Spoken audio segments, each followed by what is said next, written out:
tey bu fekkee ni le maire bi nga xam mooy jaraafu dëkk bi dafa tiit ba taxaw naan ñun opposition bi te tey Sénégal yëpp xam ne moom mooy le maire de la commune de Fann Point Amitié ñun ñu nekk ci position opposé wu ak moom mu taxaw di wax ñun opposition bi kon kooku tey mën nañu wax ne xelam dafa jaxasoo mu tiit ba tax li muy indi mu indi ko ñu dégg mu def ay accusations yu grave yu jëm ci wàllu processus électoral bi jëm ci wàllu li ñuy wax la révision exceptionnelle des listes électorales en disant que dafa gis ay nit yoo xam ne fii ñooy jël ay certificat de résidence di ko defar fii loolu di loo xam ni kenn du ko bàyyi mu jàll parce que tey ñun dañu am problème sax pour am kayit yooyu dañu am problème tey jii ay citoyens yoo xam ne dañuy ñëw bëgg a bindu ci liste yi am problème yi ndax lan kan moo yilif état civil yi nekk fii ci Fann Point Amitié c'est le maire c'est lui qui a délégué sa signature à 2 officiers d'état civil maanaam moom moo jël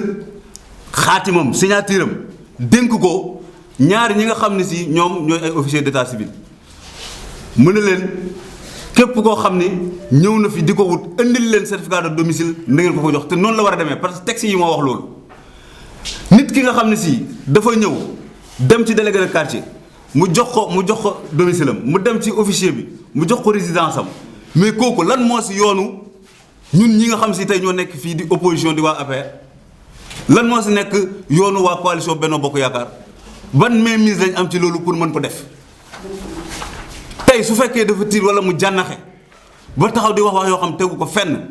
dama ne loolu dañuy taxaw dindi ko ba mu set wecc te loolu du suñ kilifa yi nga xam si ñooy ay naataangoom ñooy taxaw wax ko ñun ñoo jàpp ni ñooy ay naataangoom tey ngir taxaw weddi loolu parce que kilifa suy wax ji da koy jël wodd ko ñun on le respecte parce que c'est le maire de la commune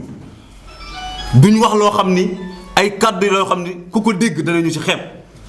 mais tey kilifa goo xam ni da nga waroon am kàddu yoo xam ni boo ko waxee lu mu néew ku ko mënti dégg di nga ko rafetlu mais ngay wax loo xam ni teguloo ko fen di accuser ñoo xam ne tey jii xëy na sax ñoo ko say doom ñoo nekk ay morom nga taxaw di ci wax loo xam dara amu ci kooku ñun duñ ko mën a nangu léegi nag li si des mooy ñun li nga xam ne si daf ko wax te dara amu ci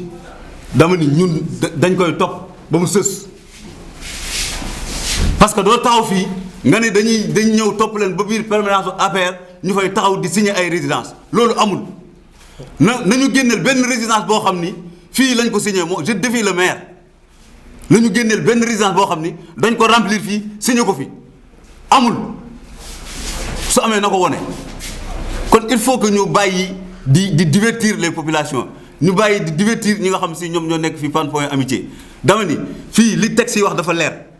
en matière de révision exceptionnelle maanaam tey càmbar gi ñuy def liste électorale yi dafa am 4 options yoo xam ne citoyen bi mën na ko def 4 options benn bi lan la mooy ce qu'on appelle les primo-votants ñi nga xam si tey liste bi bu ñu ko doon xool ñoom seen tur nekku ci wala ñu am carte d'identité si ginnaaw carte bi ñu def si mention non inscrit sur la liste électorale mais kooku noonu tey su ñëwee adresse am nekk ci commune bi kooku soxlawul dem uti résidence day ñëw rek dem ñu bind ko ci liste bi su fekkee koo xam ne la daf ko am ba pare adresse am nekkul ci commune bi mu bëgg fi voté mais kooku day uti résidence bu demee wuti résidence jaar fi mu war a jaar ba résidence bi nekk en bonne et due forme su ñëwee ci commission bi dañ koy enrôler bind ko jox ko récépissé mu dem beneen option bi lan la mooy ñi nga xam ne si tey mooy changement d'adresse nouvel inscrit mooy bi ma njëkk a wax mooy koo xam musul nekk ci liste bi kooku boo leen xoolee carte d'identité yu bëri yu jeunes yi yor muy ay primo-votants si ginnaaw boo xoolee dañ laan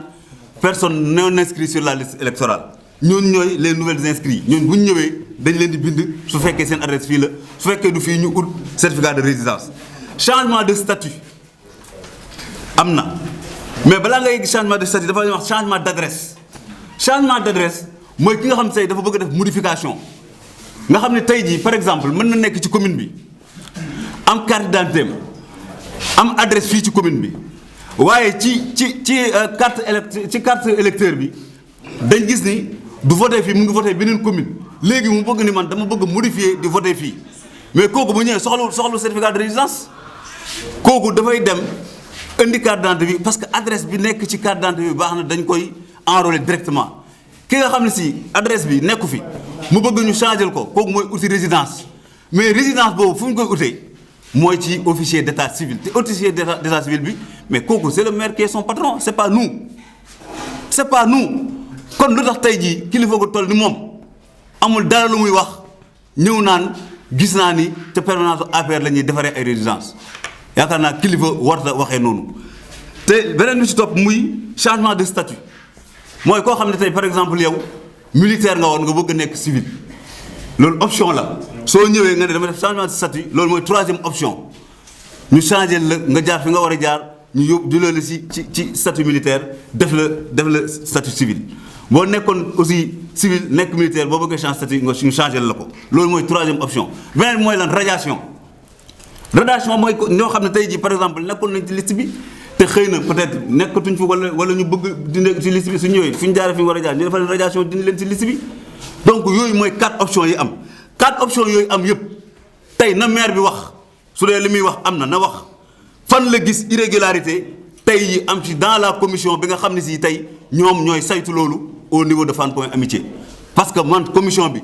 ba mu commencé ba léegi depuis le 31 benn jour laa ñëw ñu ne ma sa accréditation ñëwagul moo tax mënu ma woon siéger c'est le samedi 31 à part ça chaque jour depuis le 2 ba tey jii de 8h à 18h je suis dans la commission amul benn loo xam ne si ñoom mën nañ ko duut baaraam muy irrégularité dans la commission donc am na loo xam ne bu ñu koy wax nañ ko teg fi ñu ko war a teg politique politicienne moo jeex fii gis nga commune Fann Point Amitié tey jii ku foog ni yow yaa ko moom wala dara yaakaar naa yaa ngi nasoo parce que tey jii les populations sont là et des populations averties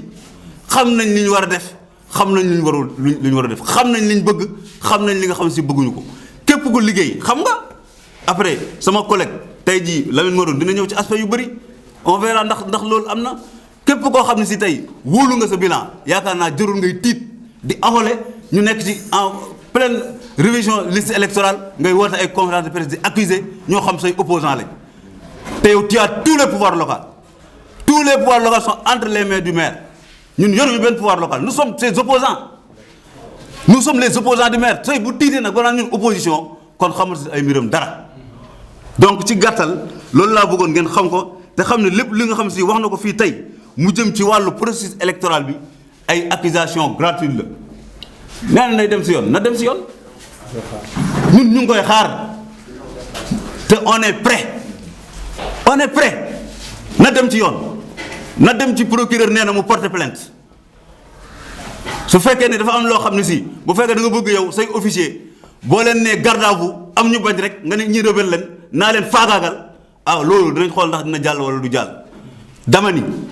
am na yoo xam tey bu ñuy liggéey duñ nangu nga ñëw di leen imposer dara te beneen aspect aujourd'hui il y a des citoyens dañuy ñëw bëgg certificat de résidence dem ci benn état civil mais dañ leen koy bañal suñ xoolee ni yow nekkoo seen couleur duñ la ko jox wala nga ñëw ci buntu état civil bi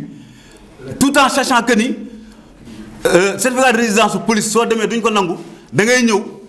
ne leen dama soxla résidence ñu la fii duñ ko fi defaree demal police te yooyu ñu gis nañ ci ay cas yoo xam ni du benn yoon di ñaar yoon ñu ñëw ci commission bi indi certificat de résidence police ñu leen boobu du jàll biñ leen waxee ñu ne ñu waa état civil bi ñoo ñu wax ni police lañ ko war a utee état civil bi ñun ñoo fa nekk c'est pas nous c'est le maire avec ses employés et ses agents ñoom ñooy joxe information bi di ko fausse information yi jox population yi pour ñu bañ a am certificat de résidence pour mën a bindu mais loolu kooku kan moo war a accuser sa morom ñun taxawuñ tey di dénoncer lépp loo xam si mu ngi koy def ci irrégularité ak yoo xam boo taxawee naan man mën naa waat ni musuma dem ci benn délégué de quartier wala benn officier di ko jox ay instruction non fii ñun xamante nañ bàyyi caaxaan yi officier yeeg ñëpp ñu nekk si ay couleur parti politique xam nañ ñiy dox ci injection wu maire wala ñuy dox ci intérêt wu le maire de la commune xam nañ leen